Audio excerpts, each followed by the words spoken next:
Good morning student. आज हम पहला चैप्टर पढ़ेंगे संसाधन।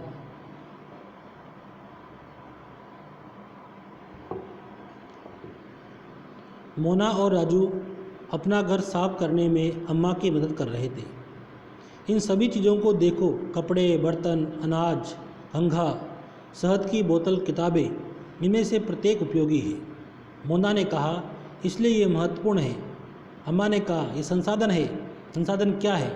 अम्मा से राजू ने प्रश्न पूछा। अम्मा ने बताया, प्रत्येक वस्तु जिसका उपयोग आवश्यकताओं को पूरा करने के लिए किया जा सकता है वो संसाधन है। संसाधन का अर्थ क्या होता है बच्चों? प्रत्येक वस्तु जिसका उपयोग आवश्यकताओं को पूरा करने के लिए किया जा सकता है वह संसाधन है। अपने चारों ओर देखिए, निरीक्षण कीजिए। आप संसाधनों के विविध प्रकार को पहचानने में सक्षम होंगे। आप प्यास लगने पर जो जल पीते हैं, आप अपने घर में जिस विद्युत का उपयोग करते हैं, स्कूल से घर पहुंचने के लिए उपयोग किया गया रिक्शा, पाठ्य पुस्तक जिसका उपयोग आप अध्ययन के लिए करते हैं, ये सभी संसाधन हैं। आपके पिता ने आपके लिए नाश्ता तैयार किया है। उन्होंने जिन ताज़ी सब्जियों का उपयोग किया है वे भी एक संसाधन है। जल, विद्युत, रिक्शा, सब्जियां और पाठ्य पुस्तक सभी में कुछ एक जैसा क्या है। इनमें से सभी वस्तुओं का उपयोग आपके द्वारा किया गया है, इसीलिए वे उपयोगी हैं। एक वस्तु अथवा पदार्थ की उपयोगिता अथवा परिणता उसे एक संसाधन बनाती है। राजू अब जानना चाहता था कि कोई भी वस्तु संसाधन कैसे बनती है। अम्मा ने बच्चों को बताया, वस्तुएं उस समय संसाधन बनती है जब उनका कोई मूल्य होता है। इसका प्रयोग अथवा उपयोगिता इसे मूल्य प्रदान करती है। सभी संसाधन मूल्यवान होते हैं। अम्मा ने कहा, मूल्य का अर्थ महत्व बताओ। मूल्य का अर्थ महत्व होता है, यानी कीमत। उसकी क्या आवश्यकता है? हर संसाधन को संसाधन बनाती है उसकी आवश्यकता। हर वह चीज़ जो वे मानव के लिए जरूरी है, जो मानव के लिए आवश्यक है, वह संसाधन है और वह महत्वपूर्ण होती है।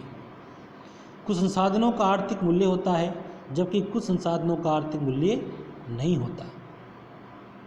उदाहरण, धातुओं का आर्थिक मूल्य होता है लेकिन एक मनोरम भूदृश्य का आर्थिक मूल्य नहीं होता, परंतु ये दोनों संसाधन महत्वपूर्ण होते हैं, जैसे कि झरना, और मनुष्य की आवश्यकताओं को पूर्ण करते हैं। कुछ संसाधन समय के साथ आर्थिक रूप से मूल्यवान हो सकते हैं। आपकी दादी के घरेलू नुस्खों का आज कोई वाणिज्यिक मूल्य नहीं है, लेकिन यदि वे पेटेंट करने के उपरांत मेडिकल फर्म द्वारा बेचे जाते हैं तो वे आर्थिक रूप से मूल्यवान हो सकते हैं। समय और तकनीकी दो महत्वपूर्ण कारक हैं जो पदार्थों को संसाधन में परिवर्तित कर सकते हैं। दोनों लोगों की आवश्यकताओं से संबंधित है। लोग स्वयं ही सबसे महत्वपूर्ण संसाधन है। ये लोगों के विचार, ज्ञान, आविष्कार और खोज ही है जो अधिक संसाधनों की रचना करते हैं। प्रत्येक खोज अथवा आविष्कार से बहुत से अन्य खोज एवं आविष्कार होते हैं। आग की खोज से खाना पकाने की पद्धति एवं अन्य प्रक्रियाओं का प्रचलन हुआ, जबकि पहिए के आविष्कार से अंततः परिवहन की नवीनतम विधियों का विकास हुआ। जल विद्युत बनाने की तकनीकी ने तेजी से बहते जल से ऊर्जा उत्पन्न करके उसे एक महत्वपूर्ण संसाधन बना दिया है। संसाधनों के प्रकार। सामान्यतया संसाधनों को प्राकृतिक, मानव निर्मित और मानव में वर्गीकृत किया जाता है। प्राकृतिक संसाधन जो नेचुरल होते हैं या जो ईश्वर के द्वारा निःशुल्क हमें उपहार के रूप में दिए जाते हैं वो प्राकृतिक संसाधन कहलाते हैं, और जो मानव के द्वारा बनाए जाते हैं वो कृत्रिम या निर्मित संसाधन कहलाते हैं। पहला है प्राकृतिक संसाधन। जो संसाधन प्रकृति से प्राप्त होते हैं, अधिक संशोधन के बिना उपयोग में लिए जाते हैं। बिना संशोधन के जिनका उपयोग में ले लेते हैं, जैसा है वैसा का वैसा उपयोग में ही ले जाना प्राकृतिक संसाधन कहलाता है। वायु, जिसमें हम सांस लेते हैं, हमारी नदियों और झीलों का जल, मृदा और खनिज सभी प्राकृतिक संसाधन हैं। इन संसाधनों में से बहुत से प्रकृति के निःशुल्क उपहार हैं और सीधे ही उपयोग में लाए जा सकते हैं।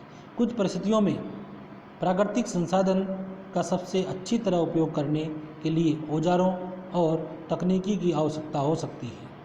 प्राकृतिक संसाधनों को विस्तृत रूप से नवीकरणीय और अनवीकरणीय संसाधनों में बांटा जा सकता है।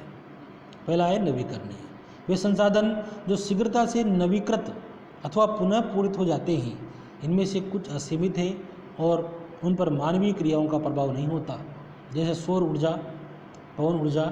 लेकिन फिर भी कुछ नवीकरण संसाधनों जैसे कि जल, मृदा और वन का लापरवाही से किया गया उपयोग उनके भंडार को प्रभावित कर सकता है। जल असीमित नवीकरणीय संसाधन प्रतीत होता है, फिर भी जल की कमी और प्राकृतिक जल स्रोतों का सूखना आज विश्व के बहुत से भागों में एक ही बड़ी समस्या है। सेकंड है अनवीकरणीय संसाधन। वे संसाधन जिनका भंडार सीमित है, भंडार एक बार समाप्त होने के बाद उनके नवीकृत अथवा पुनः पूरित होने में हजारों वर्ष लग जाते हैं। यह अवधि मानव जीवन की अवधि से बहुत अधिक है। इस प्रकार के संसाधन नवीकरणीय संसाधन कहलाते हैं, जैसे कोयला, पेट्रोल तथा प्राकृतिक गैस के प्रमुख उदाहरण हैं। प्राकृतिक संसाधनों का वितरण भूभाग, जलवायु, ऊंचाई जैसे अनेक भौतिक कारकों पर निर्भर करता है। पृथ्वी पर इन कारकों में भिन्नता होने के कारण संसाधनों का वितरण असमान होता है। सेकंड है मानव निर्मित संसाधन।